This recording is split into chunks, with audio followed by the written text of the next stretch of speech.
Raya Sutton didn't notice her diamond ring was gone until she stepped into her town car and reached for her phone, her left hand bare where her engagement ring used to sit. "No. No, no, no," she whispered, her voice rising with each word. Her driver, Barry, looked at her in the rearview mirror. "Miss Sutton, everything all right?"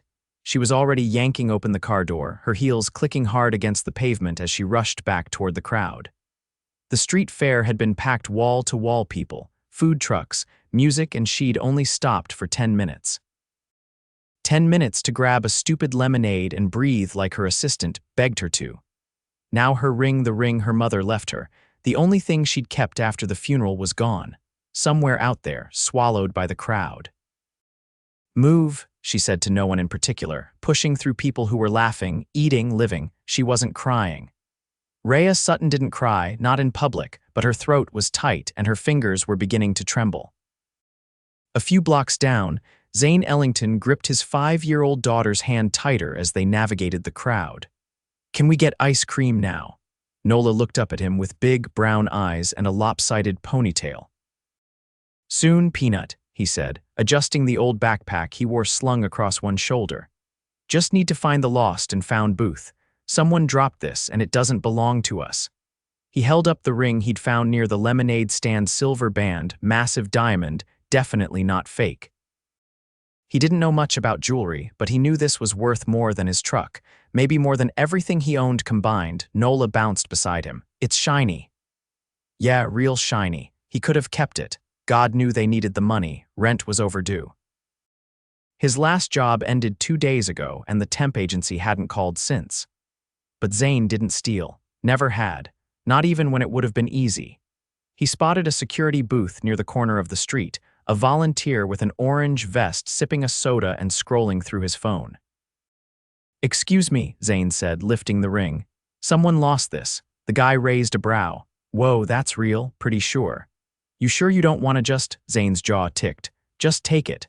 The guy shrugged and took the ring, tossing it into a plastic container full of sunglasses and wallets. "If nobody claims it in 24 hours, it's yours." Zane didn't answer. He just took Nola's hand again and turned away. He didn't see the woman storming toward the booth until she crashed right into him. "Watch it." Raya's breath hitched as she looked up at the man she'd just slammed into. Tall, broad shoulders, worn hoodie, deep green eyes that blinked in surprise. "Sorry," Zane said quickly. "Didn't mean to." "My ring," she cut in, eyes scanning the box behind the booth. Did you give them a ring?" Zane blinked. "Yeah, just turned it in." "Found it near the lemonade stand." Raya shoved past him, digging through the plastic bin until her fingers closed around the familiar shape. She pulled it out, held it up to the light, and closed her eyes for a beat. Then she turned to him. "You found it?" Zane nodded. "Didn't seem right to keep it. It looked important." It was. She swallowed hard, then looked down at the girl peeking out from behind his legs. "And this is my daughter, Nola." Nola waved. "Hi, you're really pretty." Raya let out a breath that almost sounded like a laugh. "Thank you, Nola." She looked back at Zane. "I'm Raya, and you just saved me from a complete panic attack." Zane shrugged. "Glad I could help. I want to repay you. That's not necessary." "It is to me."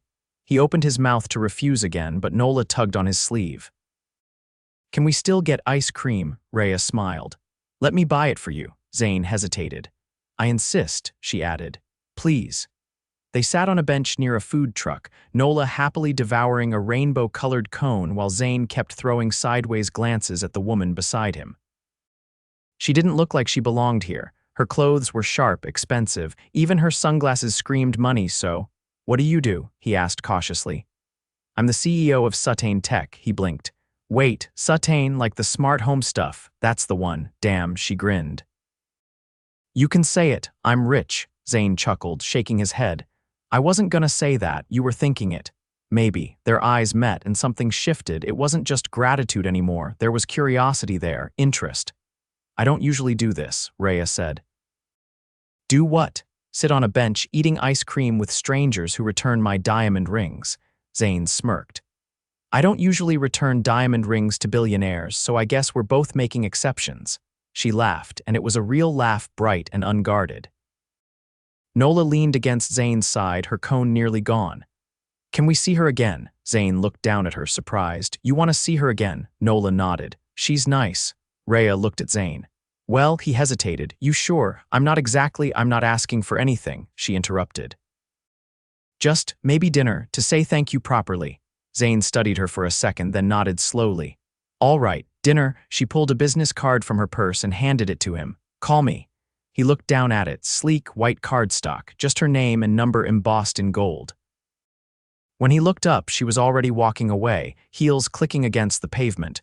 Raya Sutton, CEO, billionaire, and the most unexpected thing to happen to him in years. Zane checked the mirror for the third time, adjusting the collar of the only button-down shirt he owned that didn't have frayed edges. It was still too tight across the shoulders, but at least it was clean. Nola sat cross-legged on the bed behind him, munching on apple slices and watching cartoons, her curls damp from her evening bath. You look like a teacher, she said, tilting her head. That a good thing or a bad thing, she shrugged dramatically. Depends on the teacher. He gave her a look. You sure you're okay with staying here with Mrs. Brenner? Nola nodded, her mouth full. She has pudding cups. Zane laughed under his breath and zipped up his jacket. All right, pudding cups it is. He walked her down the hall to the apartment next door and knocked twice. Mrs. Brenner, their 80-year-old neighbor with more cats than furniture, opened the door with a wide grin. Come on in, sweetheart, she said to Nola. We're watching dancing shows tonight. Zane bent to kiss the top of his daughter's head. Be good, okay? Nola gave him a thumbs up before disappearing into the apartment. By the time he made it to the restaurant, his palms were sweating. He stood on the curb for a moment, staring up at the glass-paneled building with the name in gold cursive letters LeJardin. He'd driven past places like this before, but never stepped inside. He hesitated, then pushed the door open. The hostess barely looked up. Reservation name? Raya Sutton, he said, her eyes snapped up. This way, sir. The moment he stepped into the dining room, the lighting shifted. It was dim but warm, with candles flickering on every table and a polished piano playing something soft in the corner. Waiters in black moved like choreography. Every man wore cufflinks. Every woman had diamonds, and there, near the window, sat Raya. She didn't see him at first. Her attention was on the wine glass in front of her, fingers tapping a slow rhythm against the stem. She wore a deep navy dress, sharp-lined and elegant, with her hair twisted up and gold earrings catching the light. Zane swallowed hard and crossed the room. Hey, her head snapped up and her posture softened instantly. You came, you asked. She gestured to the seat across from her. I wasn't sure if you would, he sat, trying not to fidget. Took me a minute to figure out what to wear. She glanced at his jacket. Well, you clean up better than most board members I've had to suffer through. Is that a compliment? It's the closest I give on a first meeting. A waiter appeared without being summoned, pouring water into crystal glasses and disappearing before Zane could thank him. Raya picked up her menu. I didn't order yet. I figured it'd be rude to start without you. He opened the leather-bound booklet, eyes widening at the prices. This place is something. I come here when I need to be reminded that the world still knows how to do things right, she said. He raised an eyebrow. And what exactly went wrong today? She didn't answer right away. Instead, she folded her menu shut and set it down. I had a meeting this morning with one of our lead investors. He suggested I step down. Zane blinked. Step down, why? Because I'm a distraction, his words. Apparently, being a woman who owns a tech empire makes certain men uncomfortable. Zane leaned back slightly. That's unbelievable. No, she said with a dry edge. It's extremely believable, just exhausting. He studied her for a moment.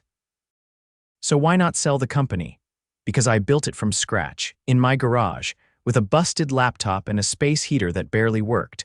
I'm not handing it over because someone in a tailored suit doesn't like how I look in heels. Zane didn't smile. He nodded, slow and firm, like he understood something deeper now. The waiter returned, and Raya ordered without looking at the menu. Zane hesitated before choosing the least expensive thing he could find. When they were alone again, Raya leaned forward slightly. What about you? What's your story? He rested his elbows on the table, fingers laced. I worked construction, got laid off 2 months ago, been picking up temp work where I can while I try to land something steady. She didn't flinch, didn't pity him, just listened. My daughter's 5, bright. Too smart for her own good. Her mom left when she was 3. No warning, no note, just gone. Raya's eyes softened. That's brutal. It is what it is, he said. I don't dwell on the why anymore. I've got a kid to raise. The food came, plates arranged like artwork, and they both took a moment to adjust to the sheer elegance of it all. You're not what I expected, Raya said after a few bites. What did you expect? She tilted her head. Someone who'd try to sell the ring. Or flirt with me because of my name. I don't need your money, he said simply. And if I flirt, it's not because of your title. Her lips parted slightly before she reached for her wine. They sat in a kind of quiet that wasn't awkward, just full of things unsaid. Then Zane leaned forward. You ever think about stepping away from all this, all the time, she answered. Why don't you? Because I'd rather burn it down than let someone else take what I built. He gave her a slow nod. That's fair. When dessert came a delicate tower of chocolate and raspberries, Raya pushed her plate toward him. Try this. He raised an eyebrow but took a bite. His eyes widened. Okay, that's dangerous, she laughed, but this time it was softer, warmer. As the night wore on, conversation shifted into stranger territory. Favorite movies, worst dates, favorite pizza toppings. By the time they stepped outside, the streets were quiet and the air had turned cooler. Zane pulled his jacket tighter. I should get back. Don't want to keep Nola up too late. Raya nodded slowly. Of course, he hesitated. Thanks for dinner and for not making it weird. She looked up at him. You made it easy. They stood there a beat too long, then she stepped forward and kissed his cheek. It wasn't flirty. It wasn't polite, it was something in between. Good night, Zane. He watched her turn, watched the restaurant doors close behind her, and only then did he exhale. Something had shifted between them tonight, and he wasn't sure what it meant, but he knew one thing. This wasn't the last time he'd see her. Zane leaned his shoulder against the cold brick wall outside the community center, arms crossed as he watched the steady stream of kids file inside. Nola darted past him, her small backpack bouncing with every step. Remember, stay with your group and no running, he called after her.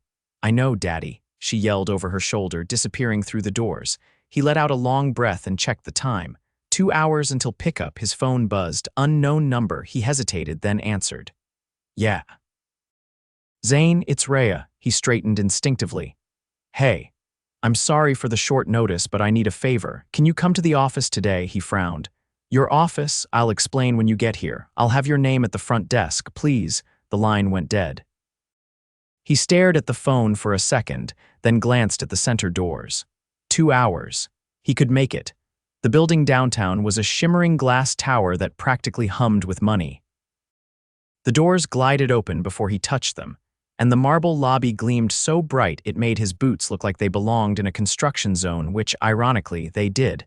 A woman behind the front desk greeted him with barely disguised surprise. Mr. Ellington, Miss Sutton is expecting you. 39th floor. He stepped into the elevator and tried not to think about how out of place he felt. The ride up was silent except for the soft hum of classical music piping through the speakers. When the doors opened, it was like stepping into another world. The reception area was sleek and quiet, with floor-to-ceiling windows overlooking the skyline. A woman in gray approached him immediately, right this way. He followed her down a hallway lined with backlit panels and minimalist art until she stopped at a door. She's inside. Zane stepped in and found Raya pacing near the window, phone pressed to her ear. No, I don't care who he is. If he leaks that prototype, we'll bury him in legal fees until he cries uncle. She hung up, turned, and paused when she saw him. You came. You called. Her heels clicked as she crossed to him. I need your help. He raised an eyebrow. You've got an army of people in this place. What do you need me for? She handed him a tablet. That man. He took it. The screen showed grainy surveillance footage of a server room. A man in a maintenance uniform was slipping a flash drive into one of the ports on the wall unit. Security breach, internal sabotage. He's an independent contractor, hired through a third-party vendor we've used for years. I want to know who he is, where he came from, and whether he acted alone. Zane handed the tablet back. Okay, but why me? She met his gaze. Because you've worked construction. You know how these networks operate. You know how to talk to people in that world without spooking them. I need someone I can trust who won't show up in a company car and raise red flags." He folded his arms. "You want me to play detective? You'd be compensated, obviously. I've already cleared it with legal. You'd be hired as an independent investigator reporting directly to me. Temporary, part-time, you pick your hours." He studied her for a long moment. "And if I say no?" "Then I'll find someone else, but I'd rather it be you. And if I say yes, then I'll owe you even more than I already do." He handed the tablet back. "All right, I'll do it." She didn't smile. She looked relieved, maybe even a little grateful, but she didn't let it sit long. "I'll send you the files, the vendor list. Start there, and Zane. Yeah, be careful. Whoever this guy is, he knew exactly what he was looking for." He gave a short nod and left. Back in his truck, he opened the folder she'd handed him. Names, photos, vendor logs. He didn't know corporate espionage, but he knew people. He knew when someone was hiding something. The next day, he dropped Nola off early and drove to the address of one of the vendors listed an equipment rental company in a warehouse district. Inside, he found a man in oil-stained overalls leaning over a clipboard. "Looking for someone who worked the Sutton tech site last week," Zane said casually. The man looked up. "You a cop?" "Nope, just trying to track a buddy. Think he used a fake name." The guy squinted. "You mean that blonde dude with the limp?" Zane raised an eyebrow. "Limp?" "Yeah, wore boots like he'd never broken them in, walked like he had glass in his heel." Zane nodded slowly. "Know where he got assigned after?" The man scratched his chin. 2 days ago, some startup in Soho. Red Calm or something, left without saying a word. Later that night, Zane sat on the couch with Nola asleep against his side, flipping through files. The deeper he went, the more it didn't make sense. The guy had fake credentials, but they'd checked out just enough to get him in. Whoever he was, he'd done this before. His phone buzzed. "Raya, can I call?" He stepped into the kitchen and dialed. "You okay?" he asked. "Not really. The board's threatening to bring in a security consultant and take this out of my hands. You told me not to trust them, and I don't. Which is why I need answers before they find a reason to bury everything." He hesitated. "You ever think maybe one of them's behind it?" Silence. Then, every day, he leaned against the fridge. "I'll keep digging." She didn't thank him. She didn't have to. Before he hung up, she said, "Why are you really helping me?" He thought for a second. "Because you asked." The line went quiet, but she didn't hang up. Neither did he. Something was unfolding between them. Not just a case, not just a favor, and neither of them was ready to name it yet. But it was there, growing in the spaces between words, between actions, in every moment they chose to stay on the line. Raya stood in the middle of her penthouse kitchen, arms braced on the marble island, eyes locked on the city lights beyond the glass. She hadn't slept. The silence in her home was loud, vacant in a way that only power and isolation could make it. The board had called another emergency session. They weren't waiting anymore. That meant she couldn't either. She turned when the elevator chimed behind her. Zane stepped out, wearing a dark coat, his expression unreadable. "You got my message," she said. "I came straight from the Soho site. He was there, but I was too late." Raya stepped closer. "What happened?" He'd already wiped the security footage and disappeared. "I spoke to a few people."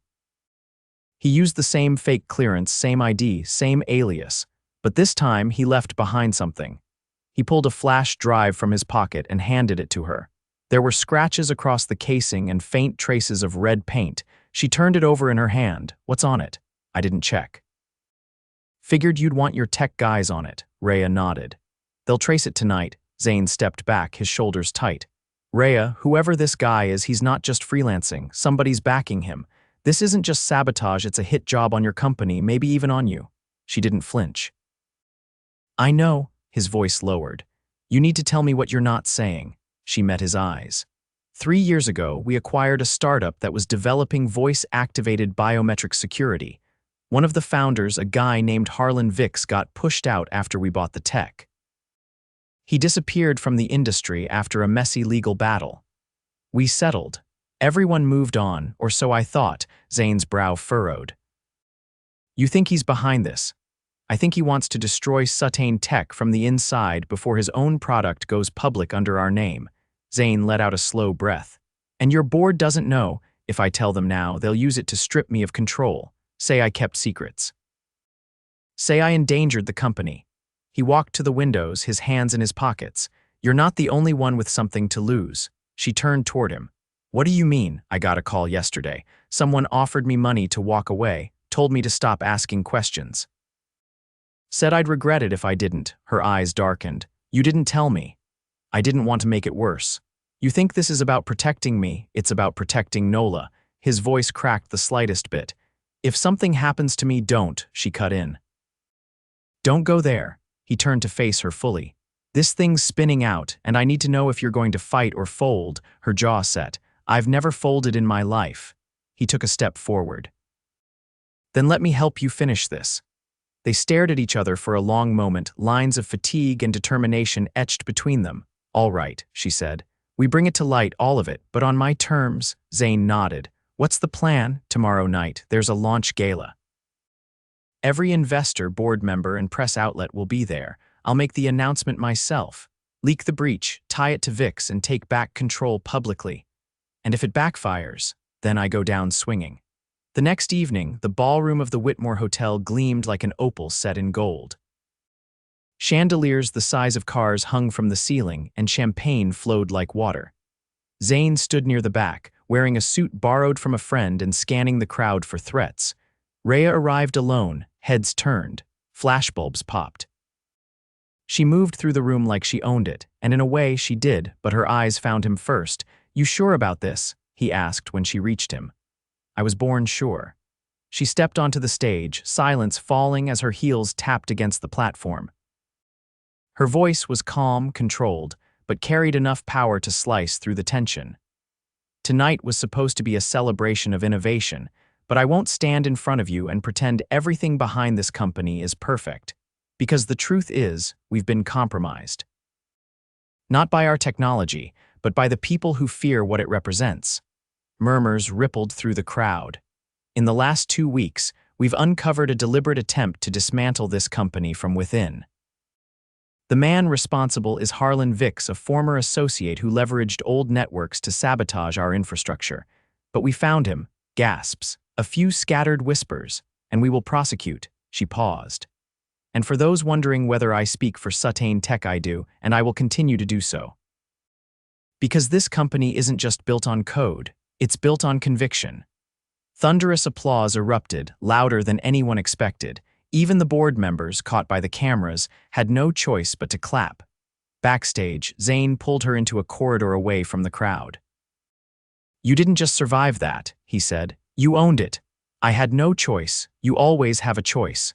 She looked at him differently then, not like the man who found her ring or uncovered a threat, but as something more. I don't know what this is, she whispered.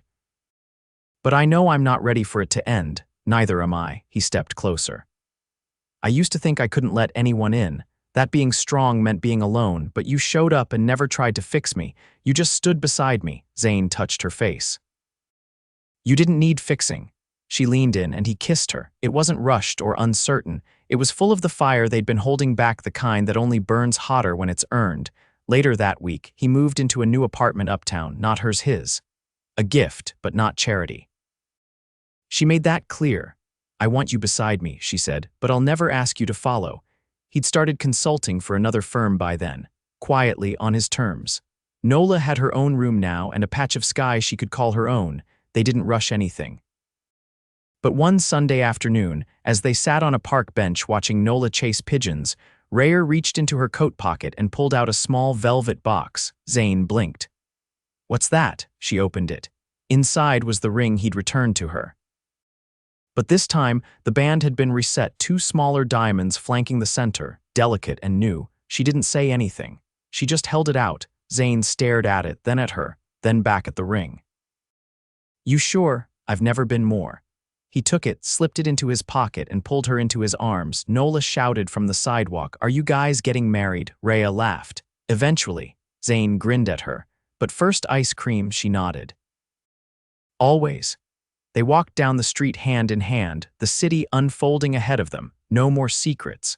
No more pretending, just the kind of love neither of them saw coming. The kind that starts with a lost ring and ends exactly where it was meant to.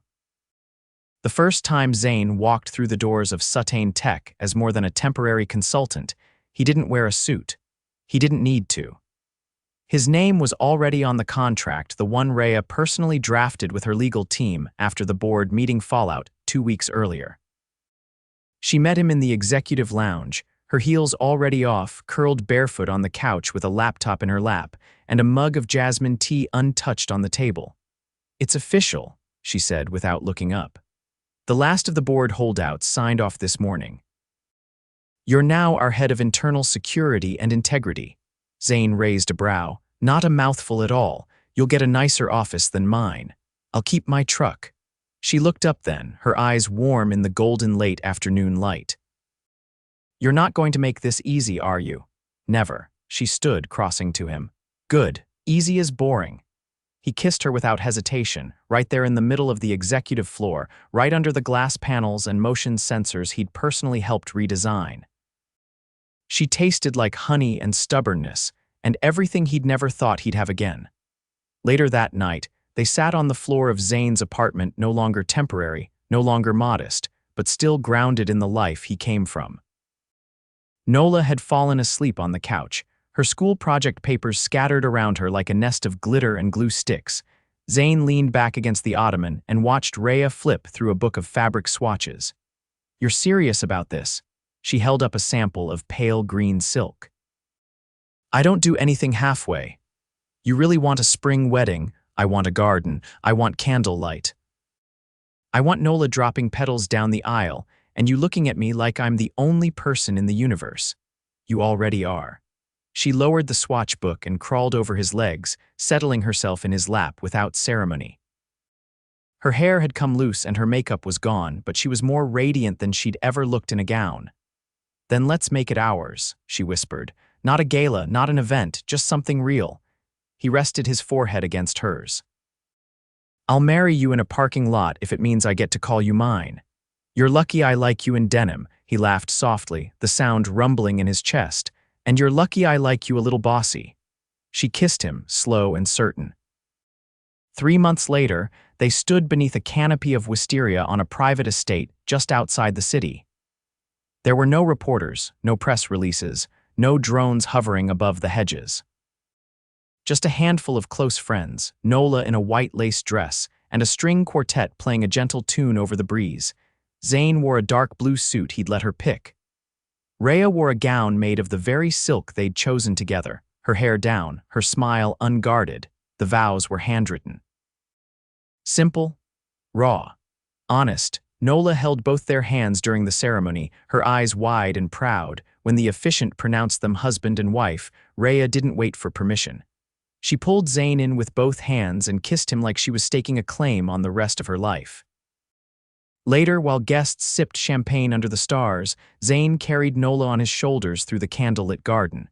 "She's your wife now," Nola said, arms draped around his head, "and you're my favorite flower girl. You're not bad for a dad," she said with sleepy approval. Raya joined them, barefoot again, holding her heels in one hand and 2 glasses of rosé in the other. "Come dance with me," she said to Zane, holding one out. He took the glass, then passed it back. "Hold this," he said to Nola, gently lowering her onto a bench. "Don't spill." She nodded solemnly. Zane pulled Raya into the grass, her bare feet brushing his shoes, her dress whispering around her ankles. They didn't need music. He held her close, one hand on her back, the other cradling her waist. "I used to think I had to build everything myself," she murmured against his neck. "That if I let anyone in, I'd lose control."